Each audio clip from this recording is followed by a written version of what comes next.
12 recruits had failed. 12 shots that fell short, veered left, or disappeared into the mountain fog. The instructor's voice cracked with frustration as he shouted into the cold morning air. "Any marksmen present?"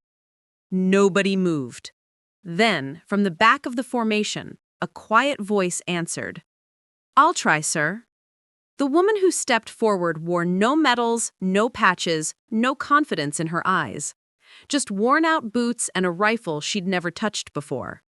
What happened next at 3,800 yards would rewrite everything they thought they knew about skill, silence, and second chances. Before we jump back in, tell us where you're tuning in from, and if this story touches you, make sure you're subscribed, because tomorrow I've saved something extra special for you. The wind at Sentinel Peak Training Base wasn't just cold, it was sharp, biting, the kind that stripped away pretense and left only raw truth. On this particular November morning, that truth was brutal. 12 recruits had stepped up to the firing line. 12 had failed. The target sat nearly 2.5 miles away, perched on a rocky outcrop that seemed to vanish and reappear in the shifting fog. It wasn't just distance that made the shot impossible. It was elevation, wind variance, atmospheric pressure, and the kind of precision that separated legends from footnotes. The annual extreme range qualification wasn't meant to be passed. It was meant to humble. And humble it did. Recruit after recruit took their position, adjusted their scopes, calculated their corrections, and fired. Some rounds fell 1,000 yards short, others drifted so far off course they couldn't even be spotted. One recruit's shot kicked up dust barely halfway to the target. The observers didn't even bother to check the spotting scope. Sergeant Wade Griffin stood at the edge of the range, arms crossed, jaw tight. He was a man carved from decades of service, a sniper instructor with a reputation for breaking egos and building shooters. But today, even he looked tired, frustrated, disappointed. "This is pathetic," he muttered to his assistant, a wiry corporal named Ellis who had been tracking each failed attempt on a clipboard. 12 tries. Not one even came close." Ellis shrugged. "It's an impossible shot, Sergeant. You said so yourself." "Impossible doesn't mean don't try. It means you dig deeper." He turned back to the lineup of recruits, most of whom were now staring at their boots, avoiding his gaze. These were supposed to be the best, top marks in basic rifle training, high scores in intermediate marksmanship, but out here, on the edge of what was humanly achievable, they looked like beginners. Griffin took a breath, then raised his voice across the range. "Any marksmen present?" His tone was half challenge, half plea. "Anyone here actually know how to shoot?" Silence. The wind howled through the valley. A few recruits shuffled their feet, one coughed nervously. No one moved. And then, from the very back of the formation, a quiet voice answered. "I'll try, sir." Heads turned, whispers rippled through the group. Sergeant Griffin's eyes narrowed as he scanned the crowd, searching for the source of the voice. And then she stepped forward. Her name was Tessa Marlowe, though no one on the base knew much about her. She'd arrived 3 weeks ago with minimal paperwork, no prior service record anyone could access, and a demeanor so quiet she might as well have been invisible. She didn't hang out in the mess hall, didn't joke around during downtime, didn't brag or boast, or even speak unless spoken to. She was average height, lean but not muscular, with dark hair pulled back into a simple ponytail. Her uniform was regulation, but it looked slightly too big, like it had been issued in a hurry. Her boots were scuffed, not from training, but from something else, something older. As she walked toward the firing line, a few recruits exchanged glances. One of them, a broad-shouldered man named Evan Torres, smirked and nudged his buddy. "Is she serious?" he muttered under his breath. "She doesn't even talk," another whispered. "How's she gonna shoot?" Sergeant Griffin watched her approach with a mixture of curiosity and skepticism. He'd seen quiet recruits before. Some of them turned out to be naturals. Most of them washed out. "Name," he asked, though he already knew. "Marlowe, sir," she said softly, her eyes on the ground. You ever taken a shot past 1,000 yards, Marlowe? She hesitated. Yes, sir. How far? Another pause. Longer this time. Further than that, sir. Griffin's eyebrow raised. Ellis looked up from his clipboard, suddenly interested. Further than 1,000? Griffin repeated. Yes, sir. Where? Tessa's jaw tightened. I'd rather not say, sir. That answer hung in the air like smoke. Griffin studied her face, searching for arrogance, bravado, or nerves. He found none of it, just quiet resolve. All right, Marlowe, he said finally, stepping aside. Let's see what you've got. She nodded once and moved to the firing position.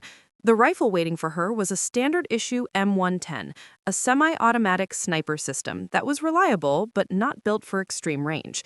It wasn't the weapon you'd choose for a 3,800-yard shot. Not even close. Tessa knelt beside it, running her hand along the barrel, checking the bolt, the scope, the magazine. Her movements were methodical, practiced, but not showy.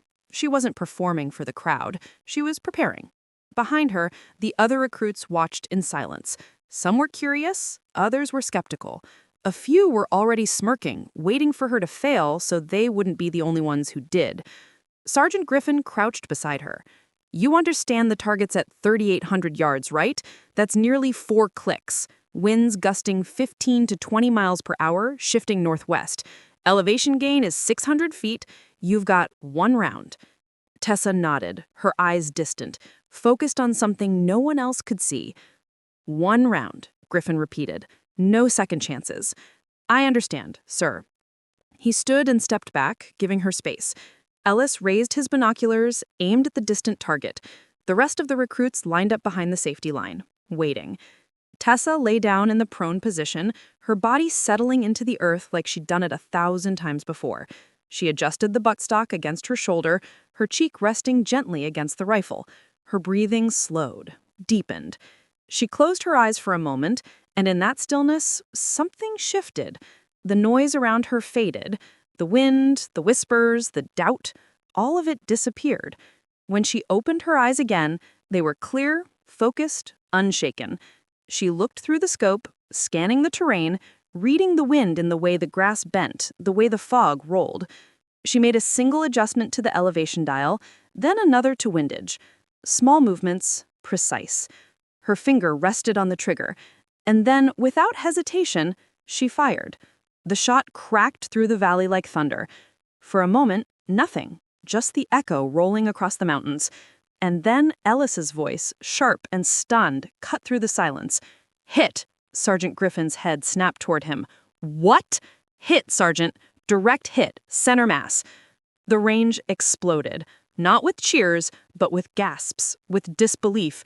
Recruits crowded forward trying to see the spotting scope. Ellis replayed the camera feed on the monitor, zooming in on the target. There it was, a clean strike, right in the center, at 3,800 yards. Sergeant Griffin stood frozen, staring at the screen. Then at Tessa, who was already standing, clearing the chamber, her face calm, expressionless. "Who the hell are you?" he asked, his voice barely above a whisper. Tessa met his eyes for the first time, and in that moment, he saw it. Not arrogance, not pride, just the weight of something she'd been carrying for a very long time. Just a recruit, sir, she said quietly. But they both knew that wasn't true. The silence that followed Tessa's shot didn't last long. Within seconds, it was replaced by a storm of noise. Voices overlapping, questions firing faster than bullets, disbelief mixing with suspicion. There's no way that was real. Did the spotter make a mistake? Check the camera again.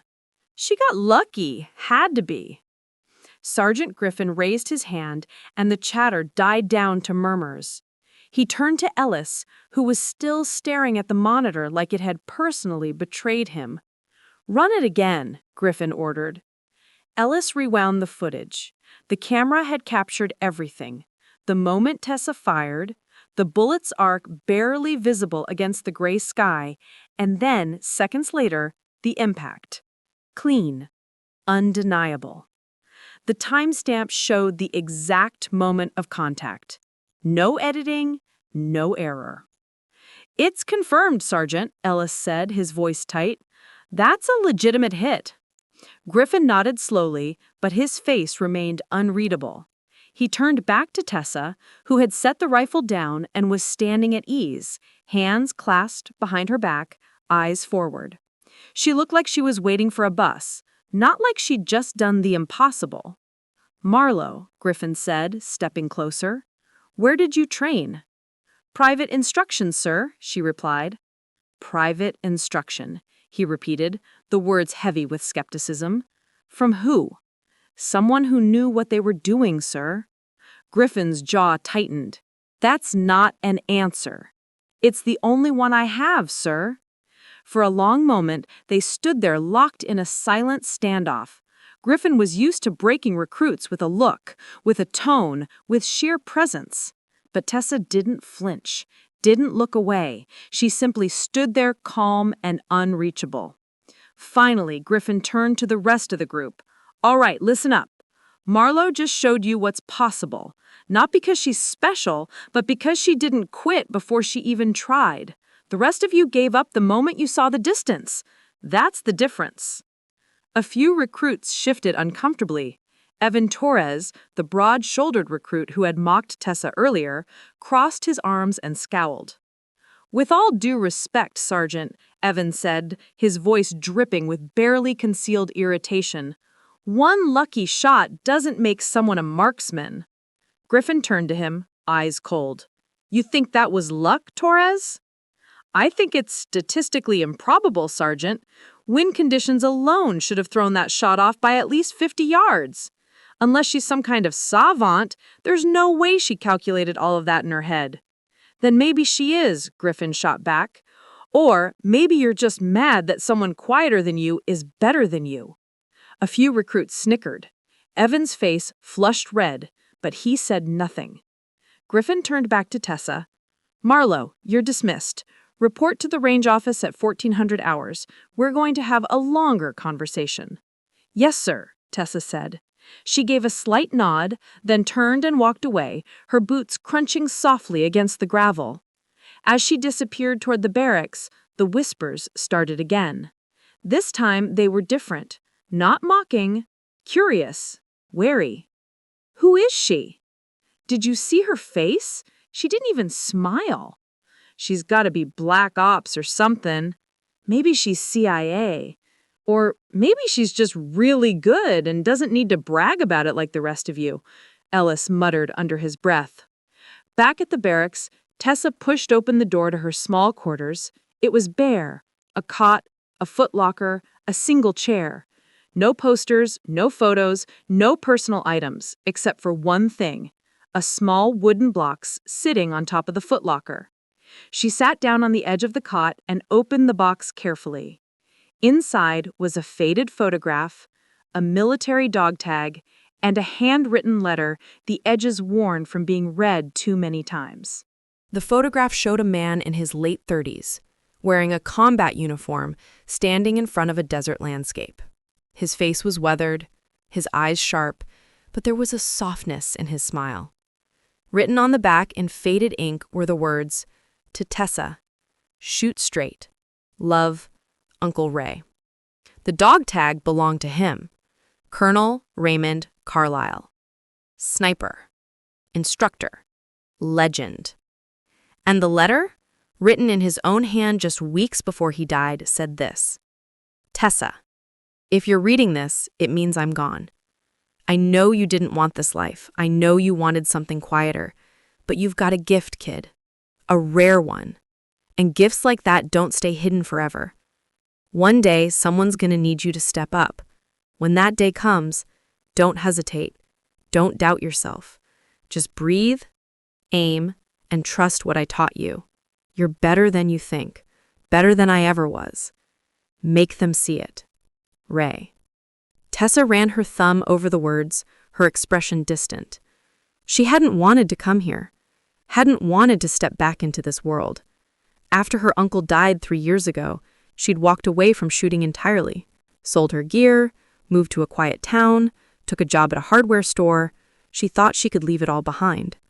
But the military had other ideas. 2 months ago, a letter arrived, not a draft notice, but an invitation. Sentinel Peak was running a specialized training program, and someone had recommended her. The letter didn't say who. It didn't need to. She knew her uncle's name still carried weight, even in death. At first, she ignored it, threw the letter away. But then, late at night, she'd think about his words. Don't hesitate. Don't doubt yourself. So she came. Not because she wanted to prove anything, not because she missed the life, but because she owed him that much.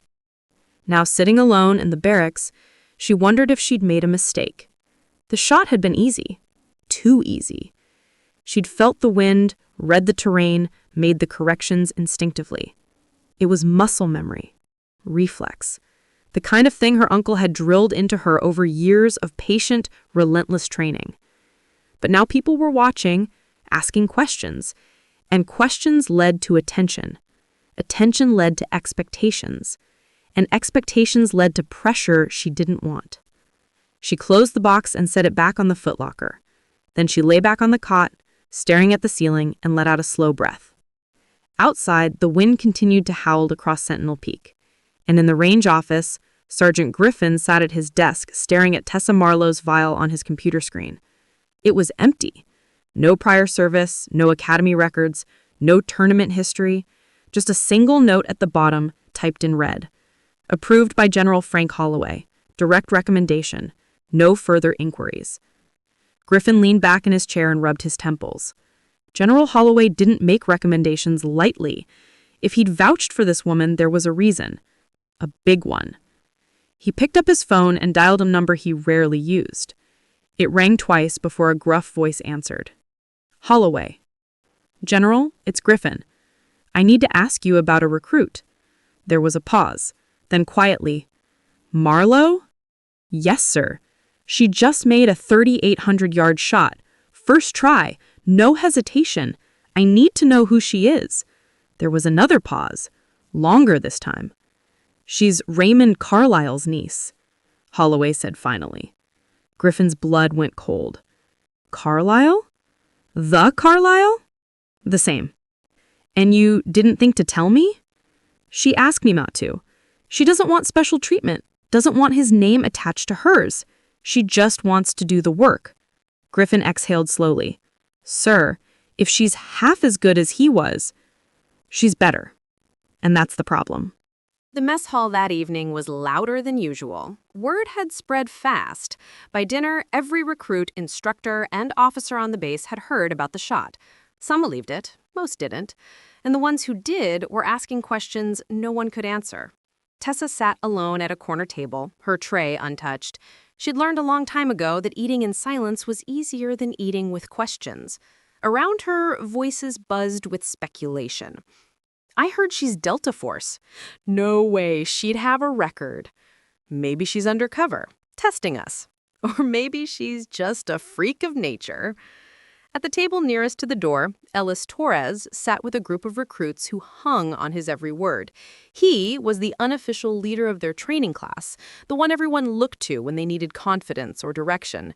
And right now, he was doing damage control. Look, I'm not saying she didn't make the shot, Evans said, leaning forward with his elbows on the table. I'm saying there's more to it than skill. Wind conditions, atmospheric pressure, even the rifle itself, everything lined up perfectly. That's not talent, that's probability. One of his buddies, a wiry kid named Seth Garrison, nodded eagerly. Right, like winning the lottery.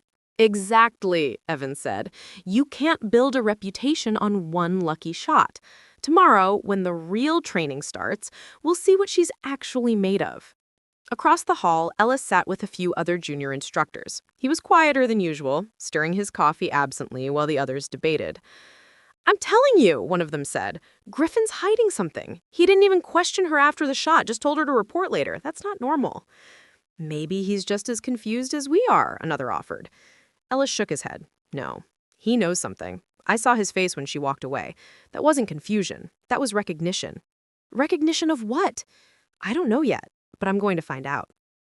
Meanwhile, in the range office, Sergeant Griffin sat across from Major Vincent Taylor, the base operations officer. Taylor was a sharp man in his early 50s with silver hair and a reputation for cutting through nonsense. He'd been reviewing Tessa's file for the past 20 minutes, and his expression had grown darker with each page. "This is thin," Taylor said, tapping the screen. "Dangerously thin.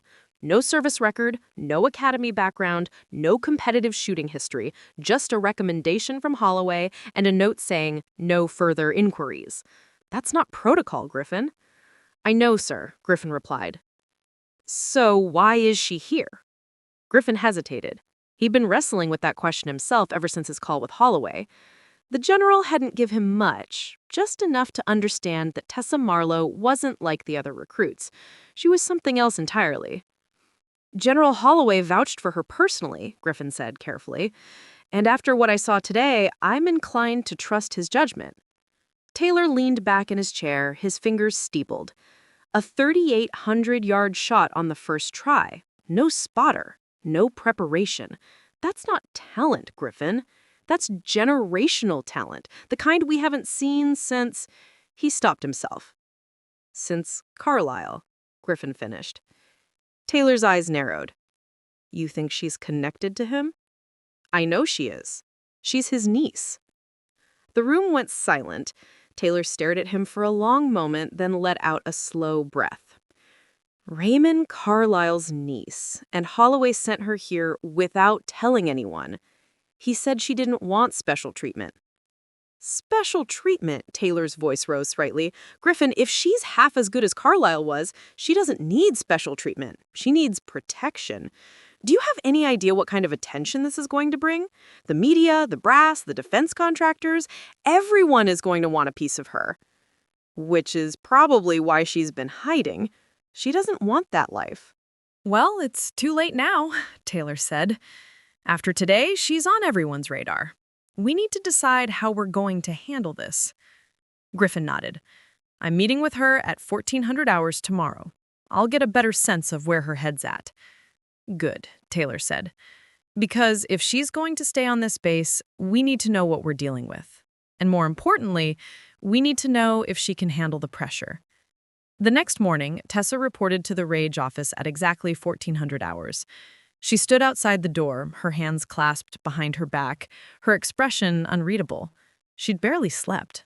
The weight of yesterday's shot had settled over her like a blanket she couldn't shake off. She knocked twice. "Enter," came Griffin's voice from inside. She stepped in. The office was small and cluttered, with maps pinned to the walls, ammunition crates stacked in the corner, and a desk covered in paperwork. Griffin sat behind it, his hands folded, his gaze sharp. "Sit," he said, gesturing to the chair across from him.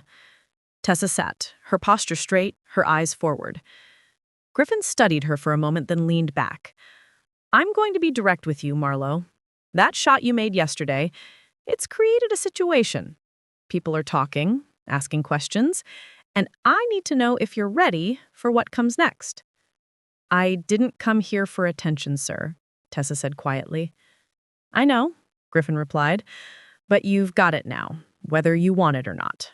So, the question is, what are you going to do with it?" Tessa's jaw tightened. She looked down at her hands, then back up at Griffin. "I came here to honor someone, sir, not to make a spectacle." "Who?" Griffin asked, though he already knew. "My uncle," Tessa said. "Colonel Raymond Carlisle." Griffin nodded slowly. "I know who he was. One of the best snipers this country ever produced. I met him once, years ago. He had a way of making everyone around him better just by being in the room." Tessa's expression softened slightly. "He was like that." "And you trained him?" "Yes, sir." "For how long?" 10 years, Tessa said. "From the time I was 15 until he died." Griffin exhaled. 10 years of training under Raymond Carlisle. That explained everything. The precision, the calmness, the instinct. She hadn't just learned to shoot. She'd been molded by a master. "Why didn't you enlist after he died?" Griffin looked away. "Because I didn't want this life, sir. I wanted something quiet, something normal. And yet, here you are." "Here I am," she echoed, her voice barely above a whisper. Griffin leaned forward. Marlowe, I'm not going to pretend I understand what you're going through, but I will tell you this. You've got a gift, a rare one, and gifts like that don't stay hidden. Yesterday proved that. So, you've got a choice to make. You can keep trying to be invisible, or you can step up and show people what you're capable of, what your uncle taught you. Tessa met his eyes. For the first time, there was something raw in her gaze, something vulnerable. What if I fail? She asked. Then you fail, Griffin said simply. But at least you tried. And that's more than most people can say. For a long moment, neither of them spoke. Then Tessa nodded. Just once. Understood, sir. Good, because tomorrow we're running advanced drills, and everyone's going to be watching you. Tessa stood, gave a crisp salute, and turned to leave. But as she reached the door, Griffin called out, Marlowe. She turned back. Your uncle would be proud. Tessa's throat tightened. She didn't trust herself to speak, so she just nodded and walked out. That night, Tessa lay in her bunk, staring at the ceiling, unable to sleep. Her mind kept drifting back to the same place it always did when things got quiet. Back to the desert, back to the hills, back to him. She was 15 when her uncle first put a rifle in her hands. It wasn't supposed to be anything serious, just a weekend trip to his property in Nevada, a chance to get away from the city, from school, from a life that felt too loud and too fast. He'd set up targets at 100 yards and shown her the basics: stance, breathing, trigger control. She'd hit the target on her second try. Not center mass, but close enough that he'd gone quiet. He'd walked over to her, adjusted her elbow slightly, and said, "Do it again." She did, this time dead center.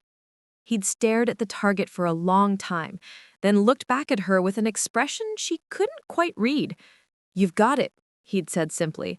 "The thing most people spend years trying to find. You've already got it." She didn't understand what he meant back then, but over the next 10 years, she would. Her uncle didn't train her the way the military trained shooters. He didn't focus on speed or aggression. He focused on patience, on reading the world around her, on understanding that every shot was a conversation between the shooter, the weapon, and the environment. Anyone can pull a trigger, he'd told her once, standing on a ridge as the sun set over the mountains. But a real marksman listens. The wind tells you where to aim. The ground tells you how to position. Your heartbeat tells you when to fire. It's not about forcing the shot. It's about letting it happen. She'd spent countless hours lying prone on rocky hillsides, learning to feel the wind on her skin, to judge distance by sight alone, to calculate ballistics in her head faster than any computer could. Her uncle was relentless, but never cruel. He pushed her because he saw something in her that she didn't see in herself. And slowly, over years of practice, she became something extraordinary. By the time she was 20, she could hit targets at distances most military snipers only dreamed of. Her uncle had taken her to private ranges, remote locations where they could shoot without anyone watching. He'd set up impossible scenarios, moving targets, extreme distances, unpredictable weather, and she'd conquered them all. But he never pushed her to enlist, never suggested she make it a career. He knew her too well. She wasn't built for the noise, the hierarchy, the expectations. She was built for silence, for precision, for the kind of shooting that happened in the margins, away from the spotlight. Then, 3 years ago, everything changed. Tessa sat up in her bunk, her hands trembling slightly. She reached for the wooden box on her footlocker and opened it again, pulling out the photograph. Her uncle's face stared back at her, frozen in time, forever smiling. He'd been on a training operation in Montana. Nothing dangerous, just a routine exercise with a group of advanced military students. But something had gone wrong. A freak accident, they told her. A mountain slide during a mountain drill. He'd been killed instantly. The official report was clean, professional, and completely devoid of emotion. But Tessa knew better. She'd seen the look on the faces of the officers who came to deliver the news. She'd heard the hesitation in their voices when they answered her questions. Something about the story didn't add up. But she'd been too grief-stricken to push, too shattered to demand the truth. So she'd buried him, packed away her rifles, and walked away from shooting entirely. For 2 years, she worked at a hardware store in a small town in Oregon. She helped customers find the right screws, mixed paint, and cut wood. It was simple, quiet, safe. And every day, she felt a little more like a ghost. Until the letter came. She still remembered the day it arrived. A crisp white envelope with a military seal. Inside, a single page with an invitation to Sentinel Peak's advanced training program. No explanation, no details, just a name at the bottom. General Frank Holloway. She'd thrown it away that same day, but that night, she'd pulled it out of the trash and read it again, and again, and again. Holloway had been her uncle's commanding officer years ago, before he'd retired to focus on private training. If he was reaching out, it meant something. It meant her uncle's name still carried weight. It meant someone remembered. A week later, she'd called the number on the letter. Holloway had answered on the second ring. "I was hoping you'd call," he said, his voice warm but serious. "Your uncle talked about you all the time, showed me videos of your shooting. I've never seen anything like it." "Why now?" she asked. "Why reach out after all this time?" "Because we need people like you," Holloway had said simply. "People who understand what real marksmanship is. Not the flashy stuff, not the competition circuits. The real thing, the kind your uncle mastered." "I'm not a soldier," she had said. "I know," Holloway had replied. "But you're a shooter, and that's what we need." She hesitated for a long time. Then, finally, she'd said yes. Not because she wanted to be there, not because she missed the life, but because somewhere deep down, she felt like she owed it to her uncle, to finish what he'd started, to prove that everything he'd taught her hadn't died with him. Now, sitting alone in the barracks at Sentinel Peak, she wondered if she'd made the right choice. The shot yesterday felt natural, instinctive, like breathing, but the attention it brought felt suffocating. She closed the box and set it back down. Tomorrow she'd be under even more scrutiny. Griffin had said as much. Everyone would be watching, waiting for her to fail, to prove that yesterday was just luck. But it wasn't luck. It never had been. And, deep down, she knew that no matter how much she wanted to disappear, the truth would keep pulling her back into the light. Outside, the wind howled across the base. Somewhere in the distance, a door slammed. A voice called out. Life continued, indifferent to her doubts, her fears, her grief. She lay back down and closed her eyes, and in the darkness, she heard her uncle's voice as clear as if he were standing right beside her. "When the day comes, you won't need luck. You'll be ready." She exhaled slowly. "I hope you're right," she whispered into the empty room. Preparing and narrating this story took us a lot of time, so if you are enjoying it, subscribe to our channel. It means a lot to us. Now, back to the story. The morning came cold and gray. Fog rolled across Sentinel Peak like a living thing, thick and unforgiving. It was the kind of weather that made shooting nearly impossible. Visibility was down to 300 yards, maybe less. Most trainers would have canceled drills, but Sergeant Griffin wasn't most trainers. At 0600 hours, the entire training class assembled at the main range. 30 recruits stood in formation, breath misting in the frigid air, eyes forward. Tessa stood in the back row, as she always did, trying to be invisible. But today, invisibility was impossible. Every set of eyes in the formation had flickered toward her at least once. Some were curious, others skeptical. A few were openly hostile. Evan Torres stood 3 rows ahead, his back straight, his jaw set. He'd spent the entire night replaying yesterday's shot in his mind, analyzing every variable, searching for the flaw. There had to be one. No one made a shot like that on the first try. No one except legends, and Tessa Marlowe was no legend. Not yet. Sergeant Griffin stepped forward, his boots crunching on gravel.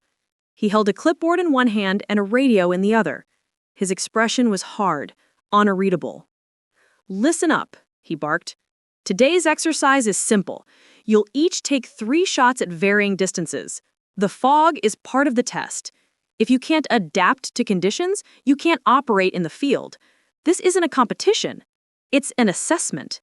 But make no mistake, your performance today will determine whether you move forward in this program or get reassigned." A murmur rippled through the formation. Reassignment meant failure. It meant washing out. For most of these recruits, this program was their shot at something bigger. Losing it wasn't an option. Griffin continued. "You'll shoot in pairs. 1 shooter, 1 spotter. Targets are at 400, 800, and 1,200 yards. You get 1 shot per target. Miss more than 1, and you're out." He paused, letting the weight of that sink in. Then his eyes found Tessa. "Marlowe," he called out, "you're up first." The entire formation turned to look at her. Tessa felt her stomach tighten, but she kept her face neutral. She stepped forward, moving through the rows of recruits, until she stood in front of Griffin. "Yes, sir," she said quietly. "You'll be shooting solo," Griffin said. "No spotter." A ripple of disbelief moved through the group. Evan Torres turned his head slightly, his expression darkening. No spotter? In this fog? That wasn't an assessment, that was a setup. One of the other recruits, a stocky guy named Lucas Manning, muttered under his breath. "He's trying to prove she got lucky." Griffin's eyes snapped toward him. "You have something to say, Manning?" Lucas straightened. "No, Sergeant." "Good. Because if Marlowe can make a 3,800-yard shot, she shouldn't need help with 1,200. Griffin turned back to Tessa. "Agreed?" Tessa met his gaze. She understood what this was. A test. Not just of her skill, but of her resolve. He was giving her a chance to prove yesterday wasn't a fluke, or to fail publicly and end the speculation once and for all. "Understood, sir," she said. Griffin gestured toward the firing line. "Then get to it." Tessa walked to the bench, her movements deliberate and calm. She picked up the rifle, another standard issue M110, and began her inspection. Chamber clear, scope aligned, magazine seated. Everything was in order, but the fog made everything feel uncertain, unstable. She knelt at the firing line and looked downrange. The first target, at 400 yards, was barely visible through the mist. The second and third were completely obscured. She'd have to shoot blind, or close to it. Behind her, the other recruits watched in tense silence. Evan stood with his arms crossed, his jaw working like he was chewing on something bitter. Ellis, the assistant instructor, stood beside Griffin, his face tight with concern. "This isn't fair," Ellis muttered under his breath. "Fair isn't the point," Griffin replied quietly. "If she's as good as I think she is, she'll adapt. If she's not, we'll know." Tessa settled into position. She closed her eyes for a moment, letting the world fall away. She felt the wind on her face, cold and shifting. She listened to the rustle of fabric, the distant call of a bird, the creak of the flagpole. All of it painted a picture in her mind, a map she couldn't see but could feel. Her uncle had taught her this. When you can't see, you listen. When you can't listen, you trust. She opened her eyes and sighted the first target. It was faint, a shadow in the fog. She adjusted for windage, elevated slightly to account for the cold air's density, and exhaled. The shot cracked through the morning. A pause. Then Ellis's voice came through the radio. "Hit. Center mass." A few recruits shifted. Someone coughed. Griffin's expression didn't change. Tessa moved to the second target, 800 yards. She couldn't see it at all now. Just fog and gray and emptiness. But she didn't need to see it. She knew where it was. She'd memorized the range layout yesterday, studied the terrain, the angles, the distances. She made her adjustments, slower this time, more deliberate. The fog was thicker now, swirling. She waited for a gap, a moment of clarity. It didn't come. so she fired anyway. Another pause. Longer this time. Hit, Ellis said, his voice edged with disbelief. Just outside center. Evan's fists clenched. Manning shook his head. One of the other recruits whispered, "No way." Tessa moved to the third position. 1,200 yards. Nothing but gray. She adjusted the scope, made her calculations, and waited. The wind shifted. She felt it before she saw it, a slight change in pressure against her cheek. She fired. The fog swallowed the sound. The world held its breath. And then Ellis's voice again, quieter now, almost reverent. Dead center. The silence that followed was absolute. No one moved. No one spoke. Even Griffin looked stunned, though he hit it quickly. Tessa stood, cleared the rifle, and stepped back from the line. Her face was calm, but her hands were shaking slightly. She clenched them into fists, willing the tremor to stop. Griffin stepped forward. "Marlowe, report to the observation post. You're done for the day." "Yes, sir." As she walked away, Evan Torres watched her go, his expression dark.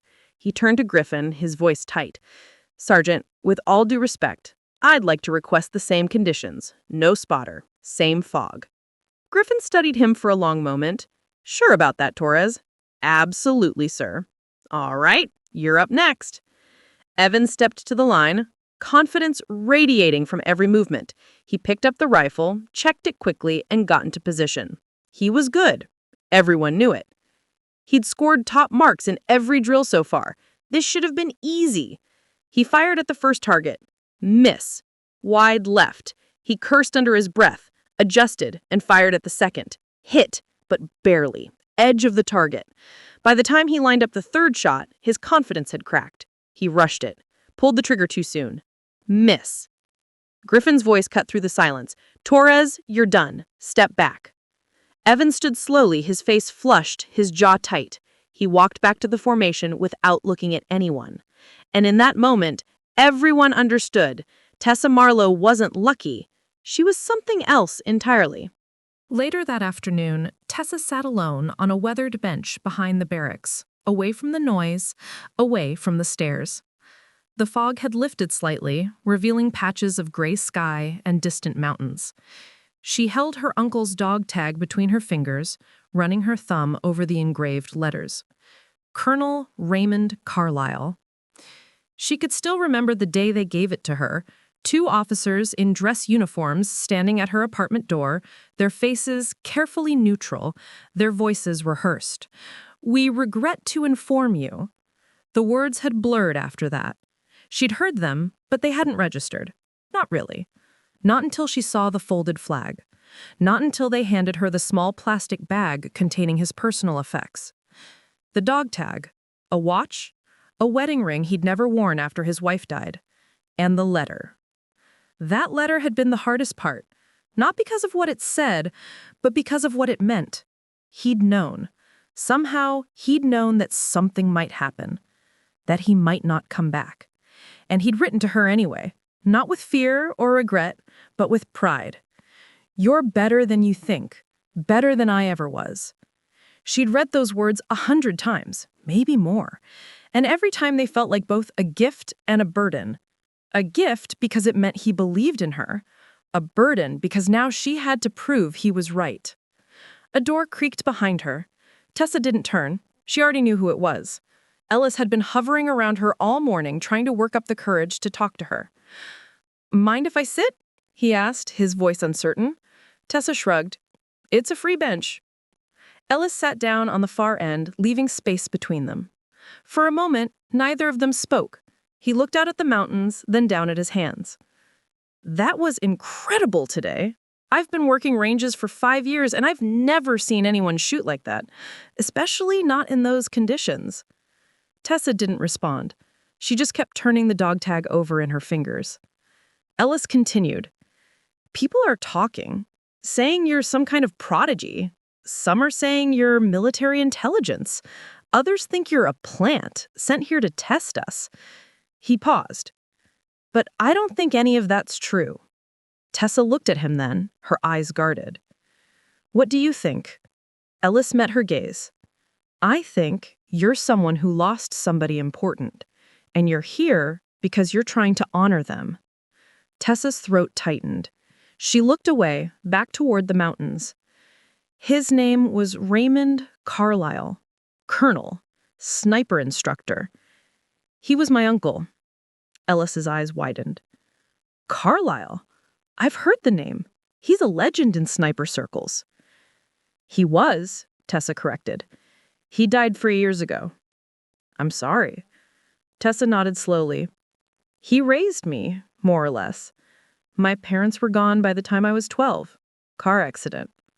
After that, it was just him and me. He taught me everything. Not just shooting, but how to be still, how to listen, how to find quiet in a loud world. She paused, her voice thickening. He didn't want me to be a soldier. He wanted me to have a choice. So he never pushed, never made me enlist. He just trained me, year after year, like he was preparing me for something he couldn't name. Ellis listened without interrupting, his expression soft with understanding. When he died, I couldn't touch a rifle for 2 years. Every time I picked one up, I'd see him, hear his voice, feel the weight of everything he'd given me. So I walked away, got a normal job, tried to be normal. But you came back, Ellis said gently. General Holloway called. He was my uncle's old CO. He told me the world needed people like me, people who understood what real marksmanship was. I didn't want to come, but I felt like I owed it to my uncle.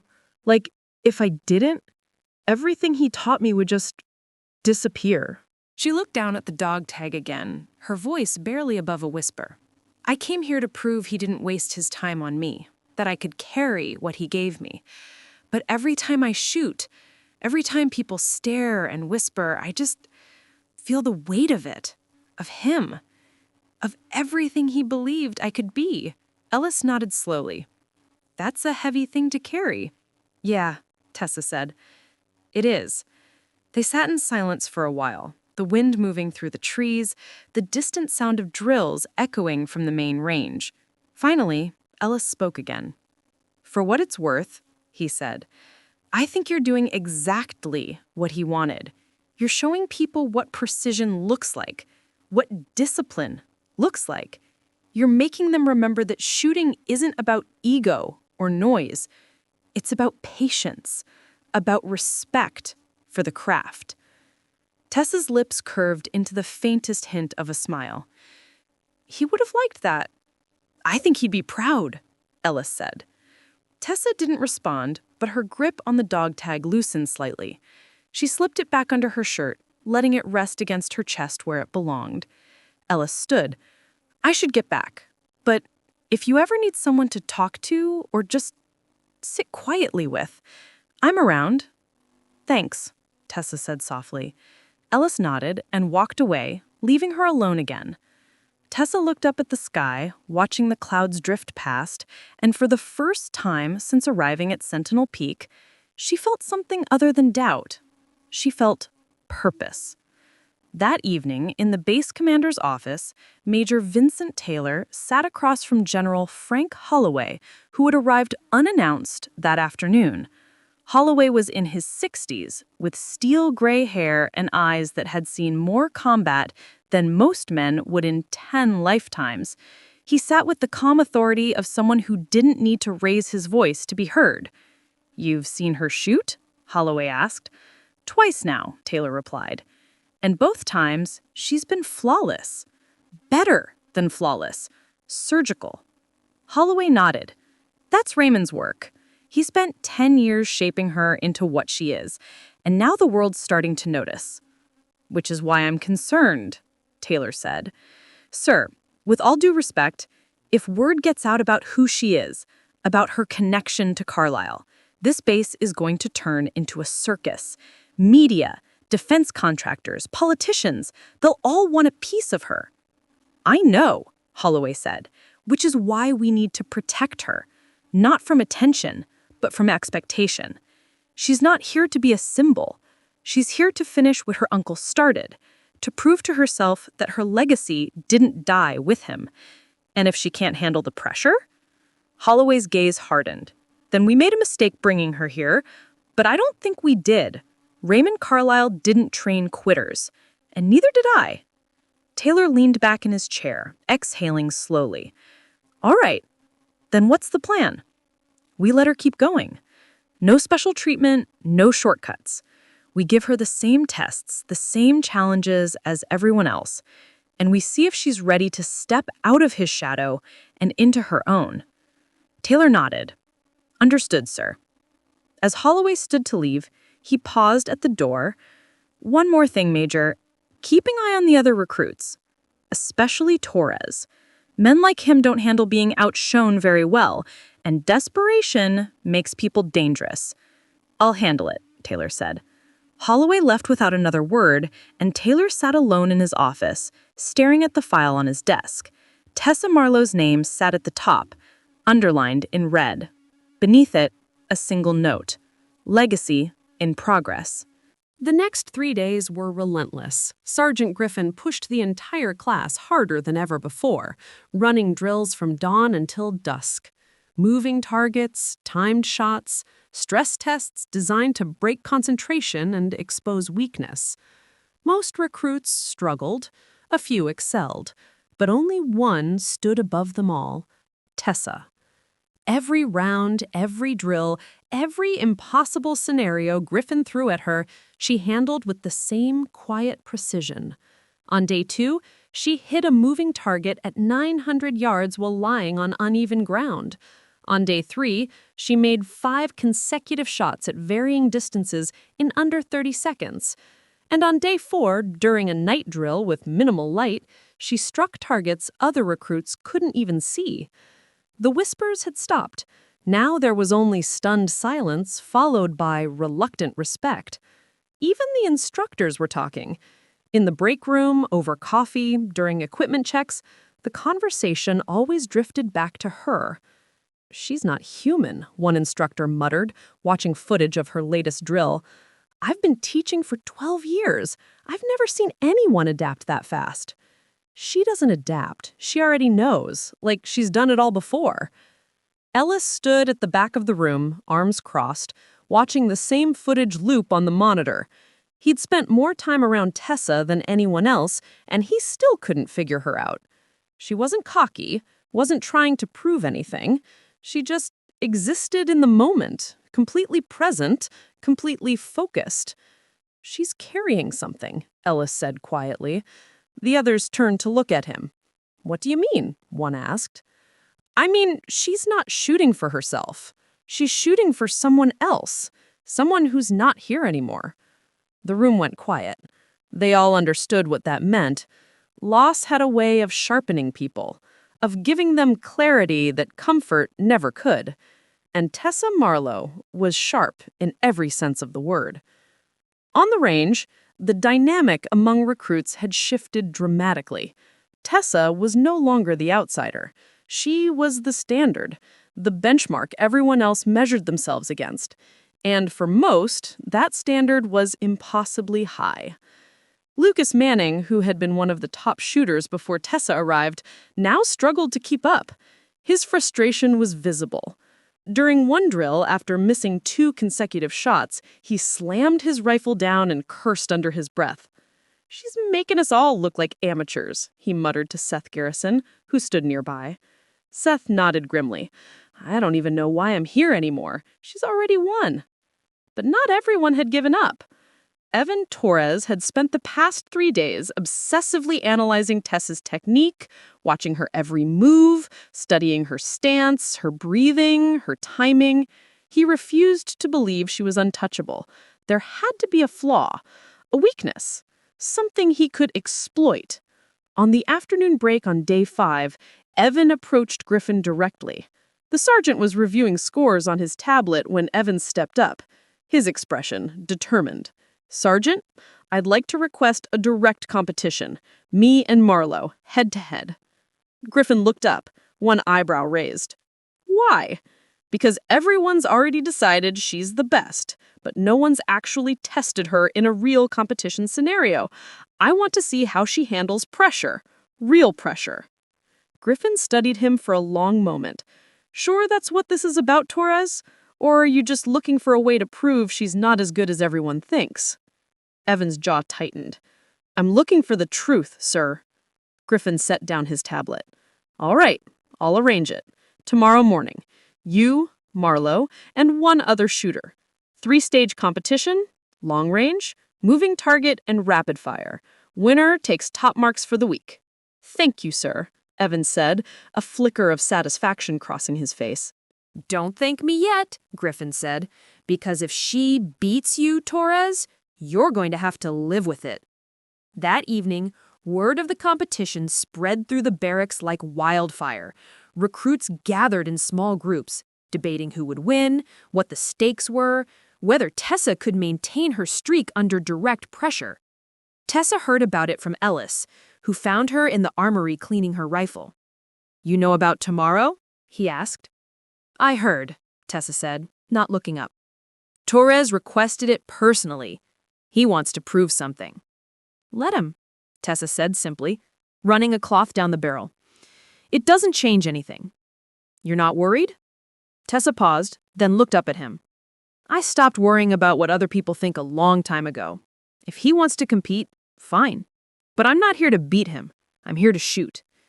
Ellis smiled faintly. You sound like your uncle. Tessa's expression softened. Good. The next morning arrived with crisp air and clear skies. Perfect shooting weather. A crowd had gathered at the main range, recruits, instructors, even a few base personnel who had heard about the showdown. This wasn't just another drill. This was a spectacle.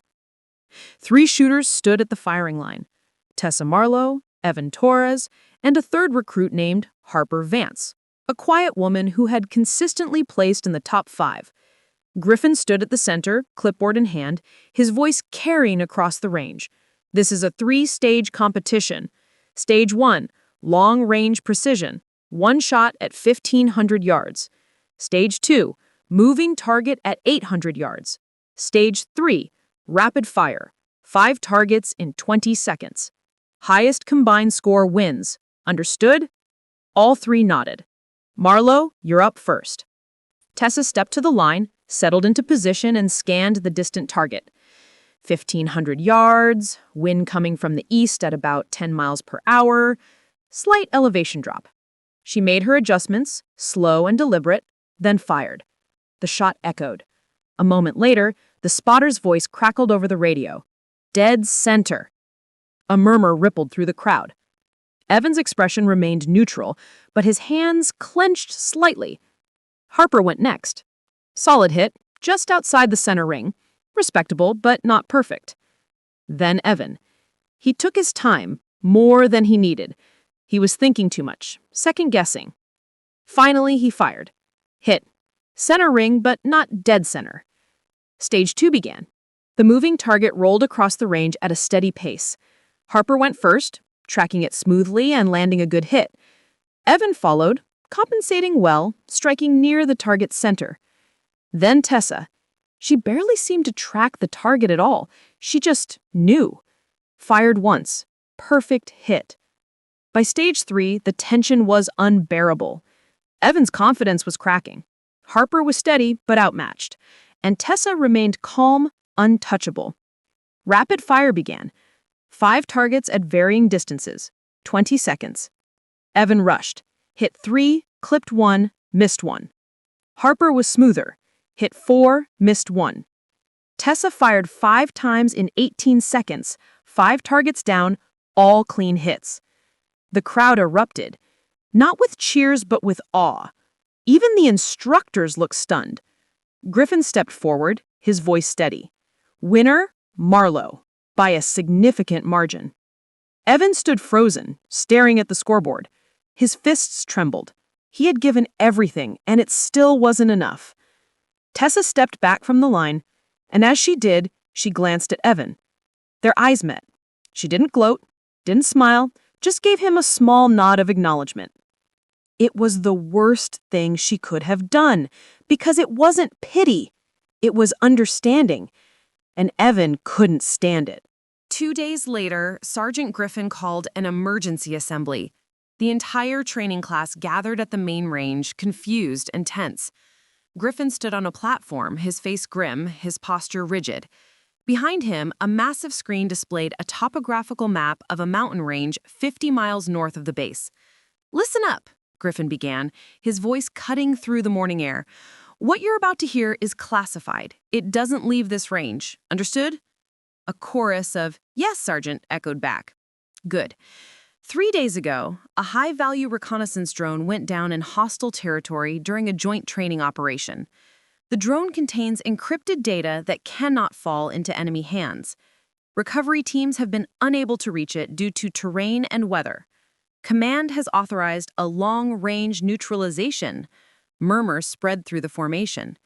Long-range neutralization meant one thing: destroy the drone from a distance so extreme that conventional methods wouldn't work. Griffin continued. "The drone is located on a ridge 4,000 meters from the nearest accessible vantage point. That's 4,374 yards.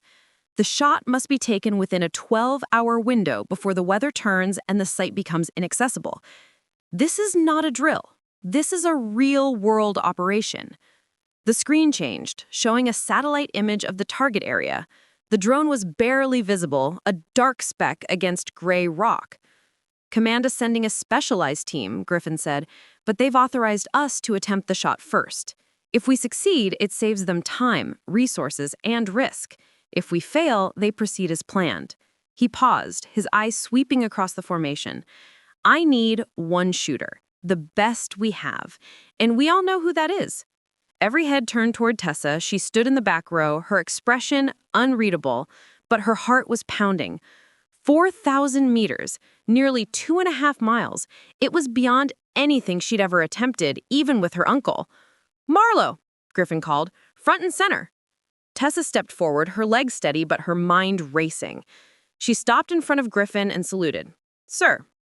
Griffin's voice dropped, meant only for her. "I'm not ordering you to do this. This is voluntary. The conditions are extreme. Wind, elevation, distance.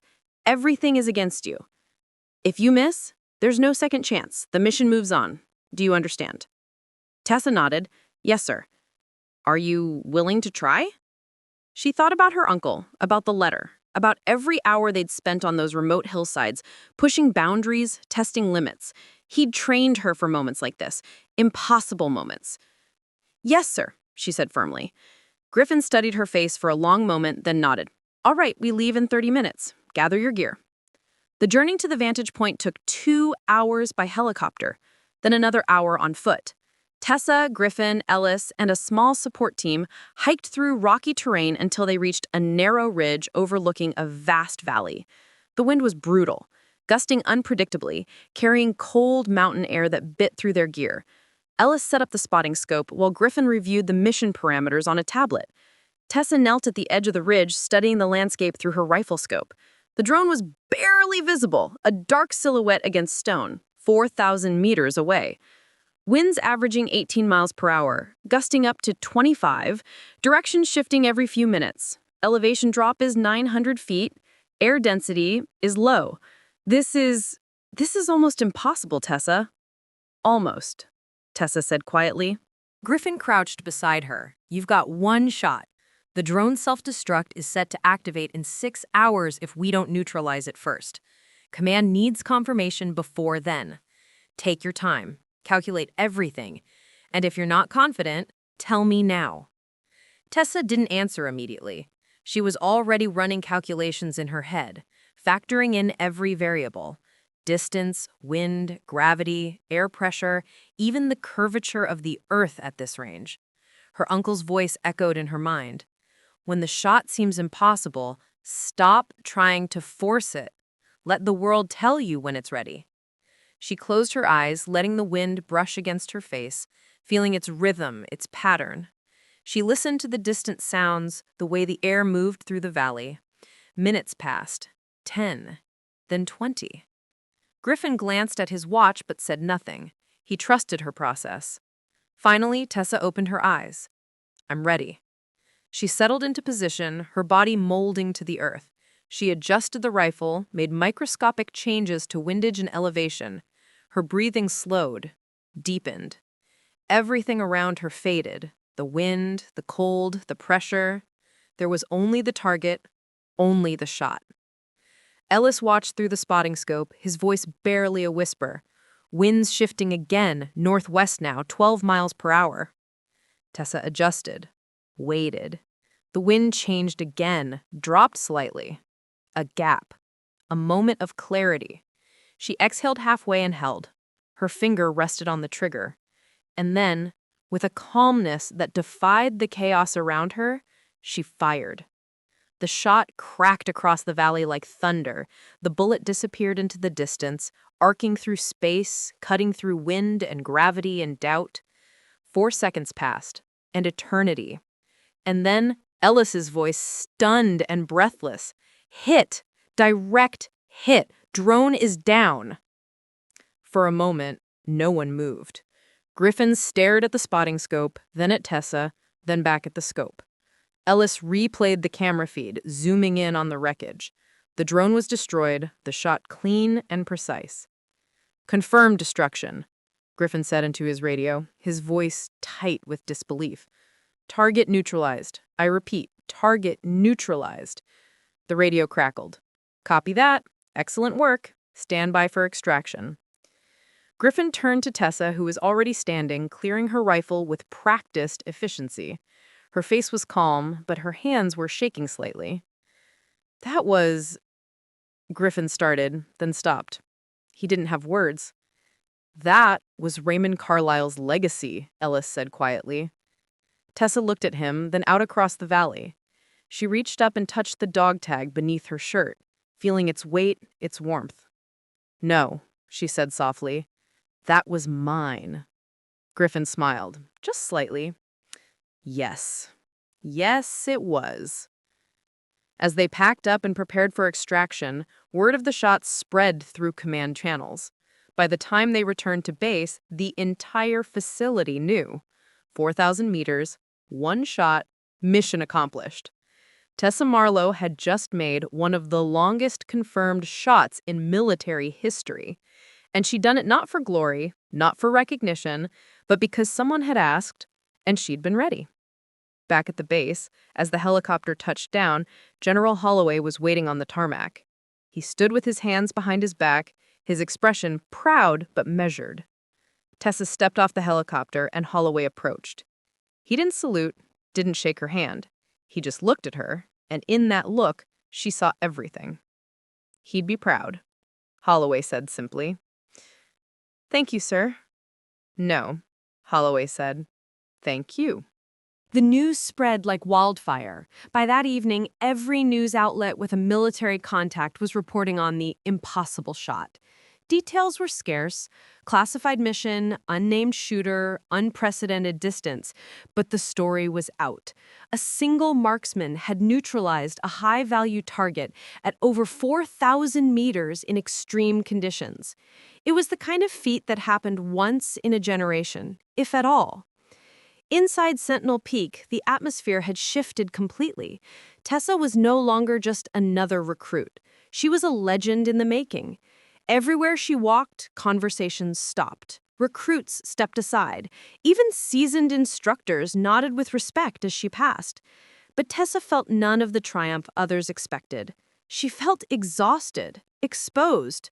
The quiet life she'd tried to build, the anonymity she'd clung to, was gone, and she knew it was only going to get worse.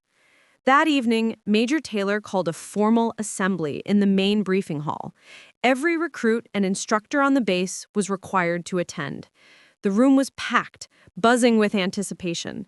Tessa sat in the back row, trying to disappear into the crowd, but it was useless. Everyone knew where she was. Major Taylor stepped to the podium, his uniform crisp, his expression serious. Behind him, a projection screen displayed the Sentinel Peak insignia. Good evening, Taylor began. I've called this assembly to address the events of the past week, specifically the performance of one recruit who has demonstrated a level of skill that exceeds anything we've seen in this program's history. All eyes turned to Tessa. She kept her gaze forward, her jaw tight. Taylor continued. Recruit Tessa Marlowe completed a mission-critical shot at 4,374 yards under adverse conditions. This shot neutralized a high-value target and prevented a potential intelligence breach. Her performance has been recognized at the highest levels of command. A murmur rippled through the room. Taylor raised his hand for silence. But what many of you don't know, Taylor said, his voice softening, is the story behind that performance. Recruit Marlowe didn't arrive at this base by accident. She came here carrying a legacy built by one of the finest marksmen this country has ever produced. The screen behind him changed. A photograph appeared, a man in military uniform, standing on a desert ridge, rifle in hand. His face was weathered, but strong, his eyes sharp and focused. Colonel Raymond Carlisle, Taylor announced, distinguished sniper, instructor, mentor to dozens of elite operators. He died 3 years ago during a training accident, but his influence remains. And the woman sitting in this room today is his niece, his student, his legacy. The room exploded with whispers, heads turned, questions buzzed. Tessa felt the weight of 100 stares pressing down on her, but she didn't move, didn't flinch. Taylor waited for the noise to settle, then continued. Colonel Carlisle spent 10 years training Recruit Marlowe in the art of precision marksmanship, not because he wanted her to be a soldier, but because he saw in her a gift that few possess. He taught her patience, discipline, and the kind of focus that turns the impossible into the inevitable. He paused, letting the words sink in. Tessa Marlowe didn't come here to show off. She didn't come here to compete. She came here to honor the man who believed in her when no one else did. And in doing so, she's reminded all of us what true marksmanship looks like. Not flashy, not loud, just precise, relentless, perfect. Taylor's gaze found Tessa in the crowd. Recruit Marlowe, please stand. Tessa's stomach dropped. She didn't want this, didn't want the spotlight, the attention, the praise, but she had no choice. Slowly, she rose to her feet. The room fell silent. Every eye in the hall was on her. On behalf of Sentinel Peak and the United States Armed Forces, Taylor said, I want to thank you for your service, your skill, and your dedication. You've set a standard that will be remembered for years to come. Applause erupted. Not polite, not obligatory, genuine, thunderous. Recruits stood. Instructors joined in. Even Evan Torres, standing near the front, clapped slowly, his expression unreadable. Tessa stood frozen, overwhelmed. She nodded once, a small acknowledgement, then sat back down as quickly as she could. The applause continued for another 10 seconds before Taylor raised his hand. That's all, Taylor said. Dismissed. The crowd began to disperse, but several people approached Tessa immediately. Recruits asking questions, instructors offering congratulations, even a few requesting advice. She answered politely but briefly, trying to escape as quickly as possible. Finally, she made it outside. The cool night air hit her like a wave of relief. She walked quickly toward the barracks, head down, hands in her pockets. Tessa. She stopped, turned. General Holloway stood a few feet away, his hands clasped behind his back. Sir, she said, straightening. Holloway stepped closer, his voice quiet. I know that was hard for you. The attention, the recognition, but you handled it well. I didn't want it, Tessa said, her voice tight. I just wanted to do the work. I know, Holloway said, but sometimes the work demands recognition. Not for your sake, but for everyone else's. You've shown people what's possible, what happens when talent meets dedication. That matters. Tessa looked down. I still feel like I'm living in his shadow. You're not, Holloway said firmly. Raymond Carlisle was a great marksman, one of the best. But today, you did something even he never did. You made a shot that will be studied, analyzed, and respected for decades. That's not his legacy. That's yours. Tessa's throat tightened. She nodded slowly. Holloway placed a hand on her shoulder. He trained you to be ready. And you were. That's all he ever wanted. He stepped back, gave a small nod, and walked away, leaving Tessa alone under the stars. She stood there for a long time, the weight of the day pressing down on her. But for the first time since arriving at Sentinel Peak, it didn't feel like a burden. It felt like release. Inside the barracks, Ellis found her later that night. She was sitting on her bunk, the wooden box open beside her, the photograph of her uncle in her hands. "You okay?" Ellis asked, leaning against the doorframe. Tessa looked up, her eyes tired but clear. "Yeah, I think I am." Ellis smiled. "Good, because the world's going to want more from you now. You know that, right?" "I know, but I'm not doing this for the world. I'm doing it for him and for me." "That's the right answer," Ellis said. He left, and Tessa carefully placed the photograph back in the box. She closed it gently, then lay back on her bunk, staring at the ceiling. Tomorrow, there would be more questions, more expectations, more pressure. But tonight, she allowed herself a moment of peace. A moment to honor the man who had given her everything. And a moment to finally believe that maybe, just maybe, she was enough. 3 weeks later, the training program concluded. Graduation day at Sentinel Peak was typically a quiet affair. Certificates handed out, brief speeches, recruits moving on to their next assignments. But this year was different. This year, the ceremony was packed. Officers from across the country had flown in. Media representatives waited outside the gates. And at the center of it all stood Tessa Marlowe, wearing her dress uniform for the first time, looking uncomfortable, but composed. The ceremony began with Major Taylor addressing the graduates. He spoke about dedication, excellence, and the importance of pushing beyond perceived limits. But everyone knew who the speech was really about. When it came time to present honors, Taylor called Tessa forward. She walked to the platform, her steps measured, her face neutral. The crowd rose to their feet. Recruit Tessa Marlowe for exceptional performance, unprecedented skill, and mission-critical achievement. You are hereby awarded the Sentinel Peak Distinguished Marksman Medal. This honor has only been given twice before in this program's 40-year history. You've earned it. He pinned the medal to her uniform. Applause thundered through the hall. Tessa saluted, then stepped back. Her hands clasped behind her back. She didn't smile, didn't wave, just stood there, letting the moment pass. After the ceremony, Tessa found herself surrounded by people wanting to shake her hand, take photos, ask questions. She navigated through them politely but quickly, searching for an escape. Finally, she spotted Ellis near the edge of the crowd and made her way over. "Congratulations," Ellis said with a genuine smile. "You survived."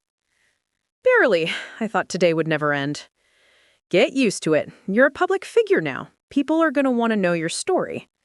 Tessa's expression darkened slightly. "I don't want to be a public figure. I just want to shoot." "Then keep shooting, but on your terms.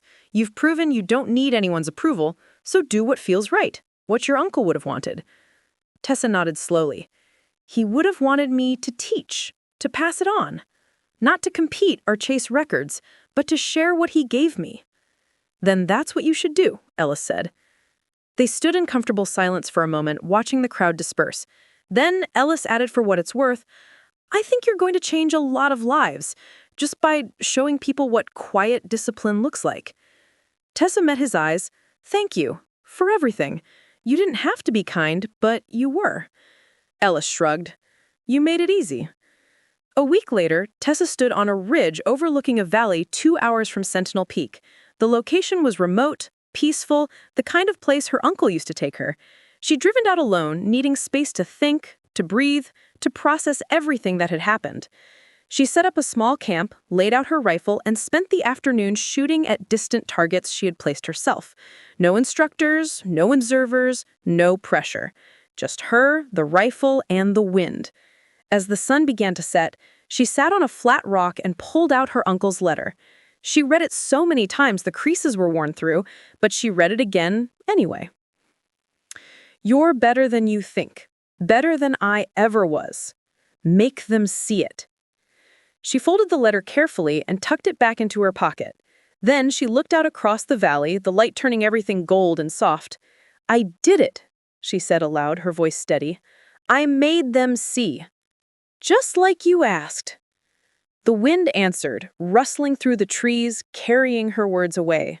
She stayed there until dark, and when she finally packed up to leave, she felt lighter.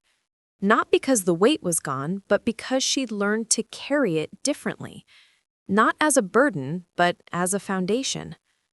2 months later, Tessa received an official letter from the Department of Defense. Inside was an offer, a position as a civilian marksmanship instructor at an elite training facility. She would teach advanced techniques to military personnel, law enforcement, and select recruits. The program was prestigious, well-funded, and highly respected. But more importantly, it was quiet. No media, no competitions, just teaching. Just passing on the craft her uncle had given her. She accepted immediately. On her first day as an instructor, Tessa stood in front of a class of 20 students. They were experienced shooters, confident, some even cocky. They'd heard about her, about the 4,000-meter shot, about the impossible drills. A few looked skeptical, others looked eager. Tessa didn't introduce herself with stories or credentials. She simply said, "Shooting isn't about power or ego. It's about patience, about listening to the world around you and understanding when the shot is ready. My uncle taught me that, and now I'm going to teach you." She paused, scanning the faces in front of her. "Some of you will struggle. Some of you will want to quit. That's fine. But if you're willing to put in the work, if you're willing to be quiet and focused and humble, I'll show you what's possible. Not because I'm special, but because someone once believed in me enough to show me." She picked up a rifle and walked toward the range. Let's get started. Over the next year, Tessa trained dozens of students. Some became excellent marksmen.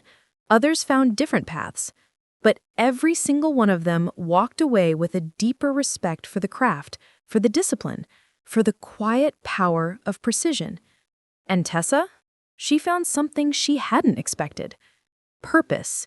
Not just in shooting, but in sharing. In honoring her uncle's memory not by chasing records, but by building others up the way he'd built her. One evening, after a long day of training, one of her students approached her. A young woman, shy and uncertain, much like Tessa had once been. "Instructor Marlowe," the woman said hesitantly, "can I ask you something?" "Of course," Tessa replied. "How do you deal with the pressure, the expectations? Everyone knows who you are, what you've done. Doesn't that make it harder?" She considered the question carefully. Then she smiled just slightly. "I used to think it did, but I've learned that expectations only matter if you're trying to prove something.